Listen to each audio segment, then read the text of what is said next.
ආයිබෝන් වලට සුබ දවසක්. ඉතින් ගොඩාක් රසට ඒ වගේම පෝෂ්‍යදායකව කඩල තෙම්පරාදුවක් හදාගන්න විදිය තමයි අද වීඩියෝ එකකින් මම කරන්න යන්නේ. ඉතින් මේක ඔයාලට වෙජිටේරියන් අයට ගොඩාක් වැදගත් වෙයි කියලා හිතෙනවා. ඉතින් සමබල පෝෂණයක් තියෙනවා. ඒ වගේම කොයි කාටත් ගුණයි කඩල කියන්නේ. ගොඩාක් පෝෂ්‍යදායක ධාන්‍ය වර්ගයක්. ඉතින් මේක ඕනම කෙනෙක් හයි ධාන්‍ය වර්ග කන නොකන ඕන කෙනෙක් හයි මේ විදිහට හදලා දුන්නාම ඔයාලට කඩල විතරක් නෙමෙයි මේ විදිහට මුං ඇට කව්පි වුණත් මේ විදිහට හදාගන්න පුළුවන්. ඒ වගේම තමයි ඔයාලට දූ දරුවන්ට මේක හදලා දෙන්න පුළුවන් ඉස්කෝලේ ගෙනියන්න කැම්ප් පෙට්ටියට ඒ වගේම ඔයාලා වැඩට යනකොට අරන් යන්න පුළුවන් මේ විදිහට හදලා ගොඩාක් රසට කන්න පුළුවන් වෙජිටේරියන් කෑමක් මේක. අපි යමු දැන් මේක හදාගන්න විදිය බලන්න. ඉතින් මම මෙතන අරගත්ත කැරට් ඇලයක් පොඩි බීරුණු ගෙඩි දෙකක් සුදුරුණු ටිකක් වැඩිපුර අරගත්තා. අමරිස් කරල් 4-5ක් විතර කරපිංචා මුරුංගා කොළ තමයි අනිත් පිඟානේ තියෙන්නේ. ඉතින් අපේ ගෙදර මුරුංගා ගහක් තියෙන හින්දා මම මුරුංගා කොළ අරගත්තා. ඉතින් ගොඩාක් පෝෂ්‍යදායකයි මුරුංගා කොළ. ඉතින් මුරුංගා කොළ නැත්තම් ඔයාලට ලීක්ස් අරගන්න පුළුවන් මේකට. එහෙම නැත්තම් මුකුණු වෙන්න ගොටු කොළ ටිකක් උනත් හීනියට කපලා අරගන්න පුළුවන්. ඉතින් ඔයාලා මුරුංගා කොළ දූවිල්ල වගේ වැදිලා තියෙනවා නම් සෝදලා අරගන්න. ඉතින් ඊයේ රෑ වැස්සට හොඳට සේදිලා තියෙන මේ කොළ මම නම් සේදුවේ නැහැ. ඊට පස්සේ මුරුංගා කොළවල තියෙන මේ ටිකක් මොරපු දඬු අයින් කරලා කොළ විතරක් ගන්න තියෙනවා නම් මේකට හොඳයි. මම මේ විදිහට කොළ ටික අයින් කර ගන්නවා කඩලා. ඉතින් ඉදිලා කහ පාට වෙලා තියෙන කොළ අයින් කර ගන්න. ඒ වගේම සමහරලාට වහින කාලට මුරුංගා කොළවල සමනල්ලු පිටර දානවා. ඒ වගේම දලඹුව හැදෙනවා. ඒව පොඩ්ඩක් බලලා අයින් කරලා මේක අරගන්න. ඉතින් කොළ ටික මම මේ විදිහට කඩලා අයින් කරගත්තා. ඊට පස්සේ එළවලු ටිකත් කපා ගත්තා.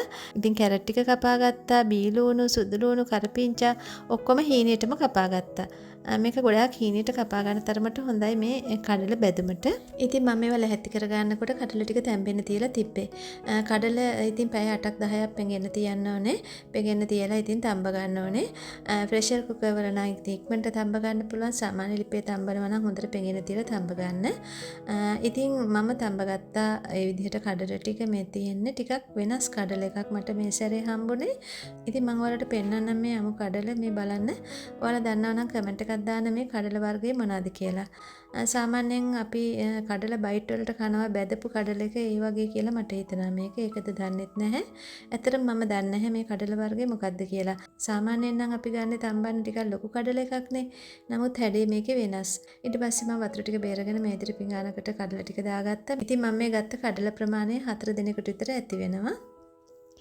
ඊට පස්සේ මම තෙල් මේස හැඳි 3ක් විතර රත් වෙන්න තියාගත්ත භාජනයක තාච්චියක.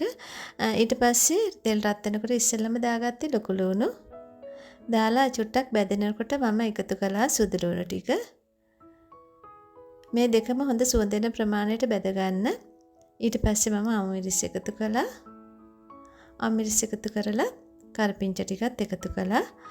ඉතින් මේක රසටම හදාගන්න නම් මේක හොඳ සුවඳ එන ප්‍රමාණයට බැද ගන්න ඕන. ඊට පස්සේ හොඳට බැදෙනකොට මම මේකට එකතු කරගත්ත කැරට් ටික.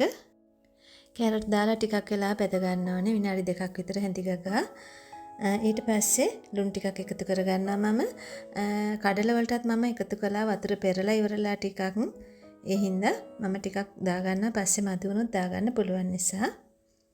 ඊට පස්සේ ඒකත් දාලා හොඳට කලවම් කරලා මම මේකට සැර වෙන්න කෑලි මිරිස් දාගන්නවා. කෑලි මිරිස් මම තේ හැඳි 3ක් විතර එකතු කළා. ඔයාලගේ එක සැර අනුව දාගන්න. චූටි බබාලා ඉන්නවා නම් එයාලට කනවා නම් ගොඩක් මිරිස් සැර දාගන්න එපා. මිරිස් එහෙම දාන්න එපා. චූටි බබාලා ඉන්නකොට එයාලට කැවෙයි ඉබේටම. ඊට පස්සේ කෑ ගහයි කට දැවිල්ල හැදිලා. ඊට පස්සේ මම මේක රස කරගන්න තව දෙයක් එකතු කරනවා. සීනි තේ හැන්දක් එකතු කරගත්තා. එකතු කරලා ඒ ටිකත් එක්කම හොඳට කලවම් කර තව චුට්ටක් වෙලා අඩු ගින්නේ මේක වැද ගන්න. ඊට පස්සේ මම මේකට සෝයා සෝස් තේ හැඳි 2ක් විතර එකතු කරනවා. අනිවාර්ය නැහැ වලට තියෙනවා නම් එකතු කරගන්න ගොඩක් රසයි එතකොට. ඊට පස්සේ චුට්ටක් වෙලා තව තියලා එහෙමම කලවම් කර මම මුරුංගා කොළ ටික එකතු කරනවා. මුරුංගා කොළ ටික එකතු කරලා කලවම් කරලා ටක් ගාලා කඩල ටික දාගන්න. ගොඩක් වෙලා මුරුංගා කොළ බැද ගන්න එපා. කඩල ටික දාලා හොඳට කලවම් කර ගන්න ඕනේ දැන්. ඉතින් බලන්න ලුණු හැම ඇතිද කියලා පොඩ්ඩක් කාලා. ඉතින් මදි වගේ මට නම් මං චුට්ටක් තව එකතු කරගන්නවා.